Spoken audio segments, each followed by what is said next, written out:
Gideon, thank you for being here with us. Thank you for joining us again. We want to discuss, thank you for your presentation also, by the way, this morning, or actually not this morning, 2 days ago on leadership, change leadership. You covered a lot of topics. You covered management versus leadership and what does that entail, what that entails. You covered Cotter's change model. You covered adaptive leadership from Heifetz. And then a sub from adaptive leadership was 3 types of problems. I feel like all 4 of those different topics could get their own presentation, right? And probably each one of those topics could get a whole semester class as you specialize into that. And so I appreciate how you sample these big topic ideas, and then hopefully we get to go dive into it later on. And so this little video response allows us to do some of that. So a question that came from the feedback form, and thank you for those of you who submitted feedback, we appreciate that, is how does change happen within a system of relationships and tasks? How do you lead change in a management-rich culture instead of a leadership-rich culture? What do you have to say about that, my brother? Yeah, thank you, Ramiro. That's an interesting question because leadership that is needed to lead change focuses on how people can be motivated to become part of the change. So it doesn't begin with tasks. It begins with motivating people. It begins with persuading them or inspiring them to recognize that there is a bigger goal that you want to attain. And for that goal to be attained, you need to change. So it begins there. It begins with people before it comes to tasks. And this tendency to always look at change in the context of tasks comes from our management orientation. Because management is about organizing, is about controlling, is about ensuring that there is order in the way tasks are done. And so if you look at change in the context of tasks, that's a very minimalist view because the change of tasks that happens in a controlled environment is not sufficient to cause what we would call organizational change. It happens like something that the management controls. Okay, so let me interrupt you here so I can clarify something. What I hear you say is that leadership is about change. Yes. And when it comes to change, in regards to leadership, it must start with motivating, inspiring, or persuading first. Correct. Not so much task orientation, but rather inspiration. Yes. Getting people on board, getting people engaged to understand the purpose for the change and to recognize the need for the change. That's the beginning point. Okay. So let me get a little bit more practical. So in the Adventist Church, we've recognized that so many initiatives are brought down from the top and they stem down to the bottom. When an initiative that is visionary, a leadership change, right? Something that is disruptive, to use your quote from the presentation, chaotic, right? Yes. We're called to create chaos. So if there's an initiative that's coming down, now we as leaders have to navigate this at least two different levels, right? The level of this is what's being assigned to us to do, and the other level where we say, now I have to send it downstream to my team or to the teams of my people below me. And I'm not trying to, use the hierarchy in a position thing, but it's just the teams that I lead. How do you, what do you have to say, or what suggestion do you have for bringing a very leadership vision that causes change into a context that's very management structured? Like, it's management rich. It's people don't want to change. How do we navigate that?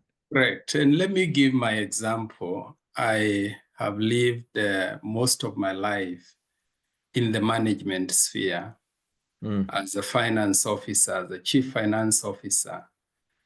The primary role of financial management is to ensure that the business of the organization is done in an orderly way, is to ensure that systems work and accomplish what they're supposed to do, is to ensure that there is compliance to policies, procedures, protocols, laws, and regulations, and to ensure that there is internal control so that those who are assigned different functions do those functions as part of a defined workflow that ensures that in that internal control environment, you have the preventive controls and the detective controls that come after the fact. So it's a very structured system. And my conversion, if you are to call it that, like my conversion journey from Saul to Paul, if you are to use that analogy, was the recognition that while I was very proficient, and I still am very proficient in understanding systems and ensuring compliance, I needed to recognize that my role as a leader is not limited to just managing and management. It includes seeing outside of what exists and having a vision of what can be. And by looking at what can be, which requires change, I should not be held back or limited by what exists. And there's a tension there because on one hand, you need to maintain order with what exists. On the other hand, you need to disrupt what exists. You need to introduce chaos that will lead to the unfreezing of what happens, to rebuild it and to refreeze it so that you will have implemented change. Now, both leadership and management are not supposed to work in conflict. And I think one of the questions here was, how do you navigate in management-rich culture? I think that's what it was. That's how it was defined here in the question. And that's a real challenge. I, several years ago, was very reticent to changes that were so disruptive that I thought were probably not necessary. And my thoughts at the time were that change should happen very incrementally, in a very orderly way, at the end of the year, when we can maybe reorder certain things, and that's how change happens. But from a leadership perspective, change happens when it is needed and it needs to move forward, not ignoring what management is doing with what exists, but determining that for us to move this organization to another level, we need to change. And that's how leading change becomes very crucial in the leader's responsibilities, because the leader is called upon not to maintain the status quo, but to lead the organization towards accomplishing its vision. And that process of leading the organization entails constant change. As several factors change in the internal environment or external environment, or as new opportunities open up, a leader must be ready to move forward with courage, by inspiring the staff to go in a new direction and change to move the organization to the next level. Wow, you're touching on a lot of important things. So let me connect this. I heard you reference some things that we've presented already here at the LeadLab. A while ago, Dr. Brantley presented on mission, right? On mission and change in that sense, and how to align to the mission.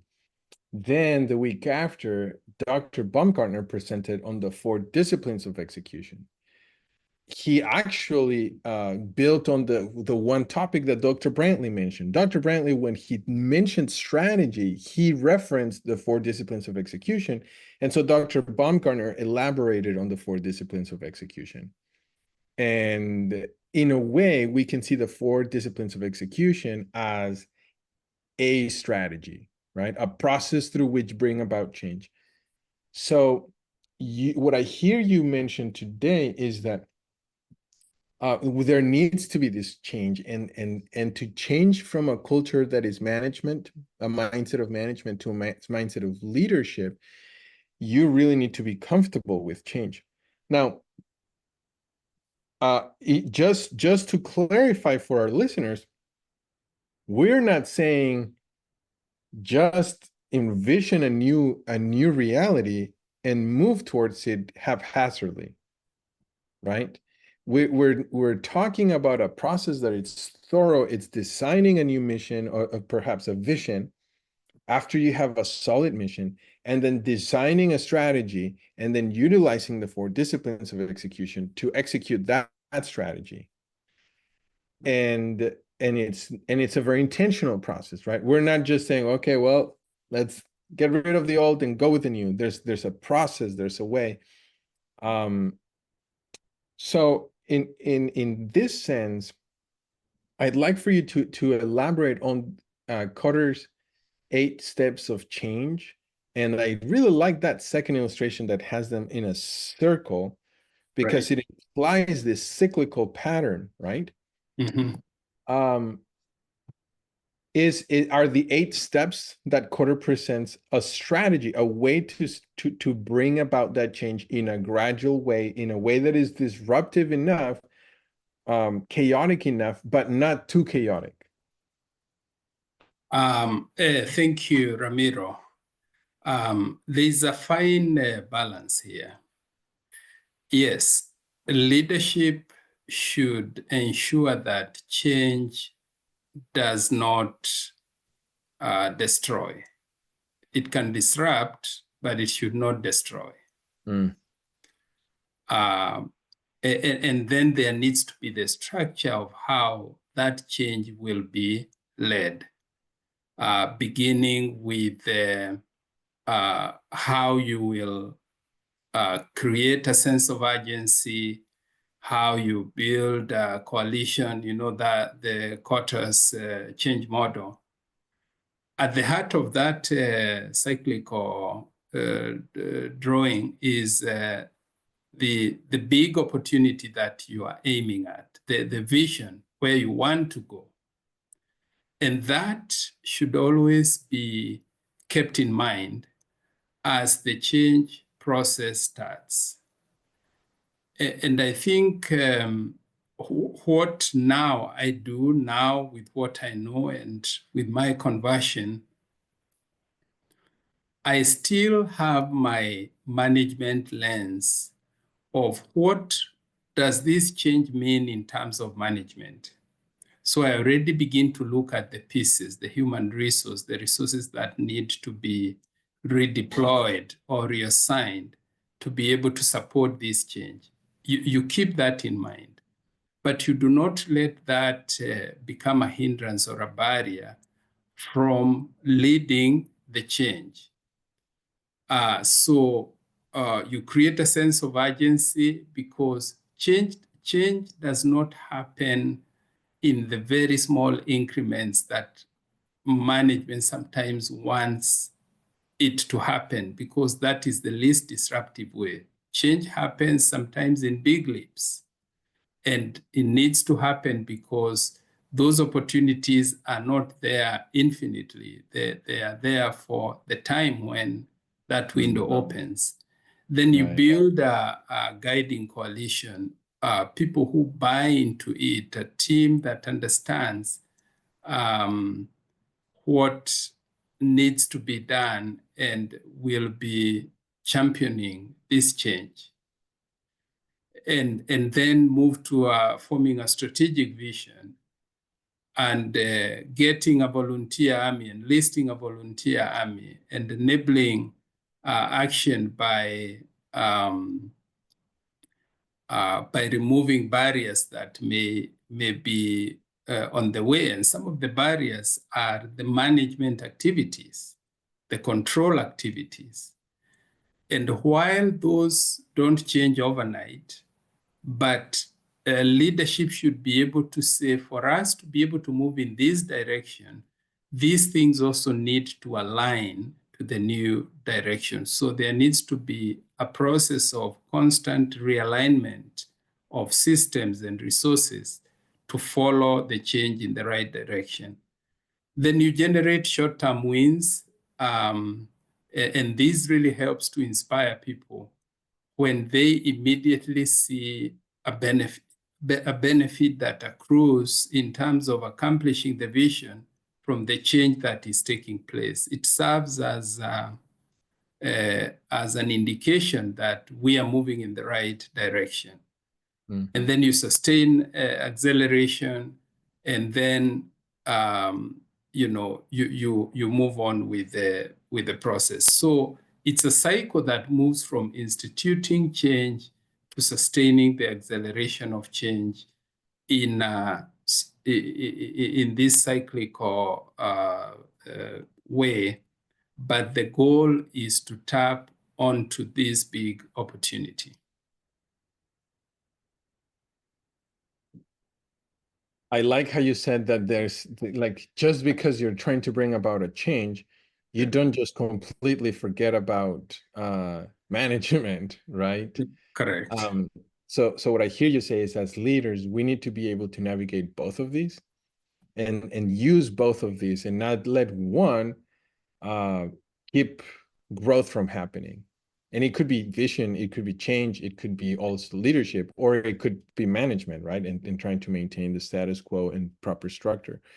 Yeah, and actually one of the things why I'm very much in support of the LeadLab and leadership training is because I agree with one of the comments that our denominational structure is heavily populated by managers who resist leadership and change.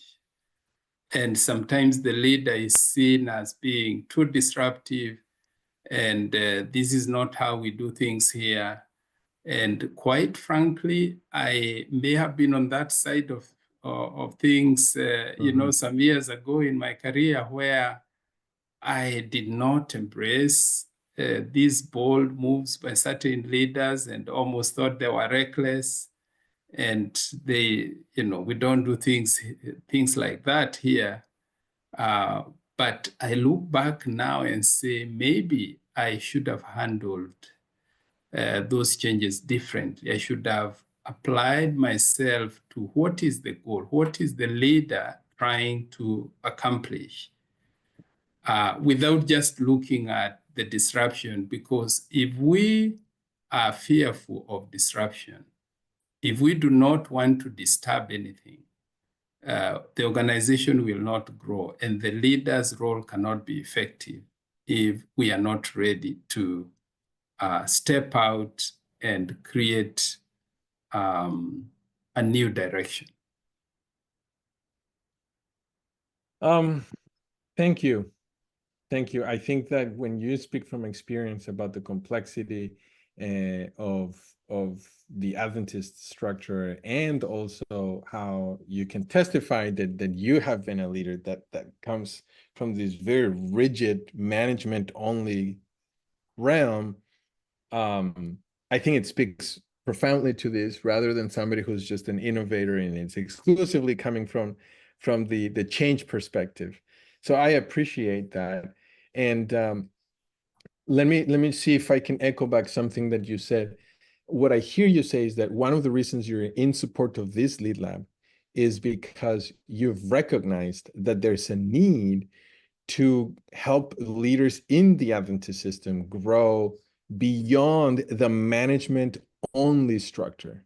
Am I Absolutely. understanding that correctly? Absolutely. There is a critical need of getting more leaders who understand leadership in a broader context than just management, and who do not confuse management only with leadership. That's deep. That's Yeah, powerful. and this is a discussion we had with one of my colleagues who is also in the leadership program when we started with Andrews University. In the very early days, as we started these leadership courses, we called each other and asked, and in our discussion, we said, "What is happening here? What did we get ourselves into here?" It was so uncomfortable for us to hear about terminologies such as chaos and disruption and going beyond what exists and not being held back by structures and all that, because that's where we live our life. We live our life in ensuring that those structures work, those policies work.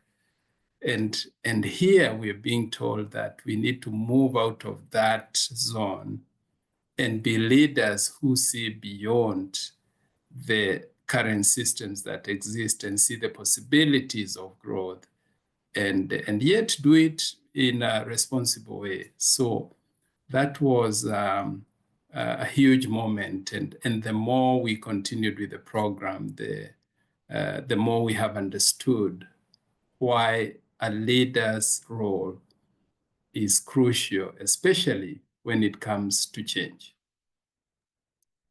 This is phenomenal. Thank you for sharing that story. I think that's a great testimony. Let me ask you one last question, and it has to do with adaptive leadership. In your presentation, and I know that, again, we just barely covered the surface on adaptive leadership. But you talked about problems, right? And I think you didn't really get the chance to go in depth into adaptive leadership, which I know maybe perhaps we should bring a second round of change leadership to the LeadLab, and Right. maybe we can talk about that later, plan for that. Yes. But when it comes to adaptive leadership, can you try to distill it like in very simple terms? As a leader, I understand that I need to mobilize people, as the quote says, mobilize people to tackle tough challenges in order to thrive. I need to bring people through the change. Yeah, absolutely. And Ron Hefe's book is a great resource in this regard. So I would encourage those who are able to get hold of this book to read it. Adaptive leadership, Ron Hefe defines it as the activity of mobilizing people to tackle tough challenges in order to thrive.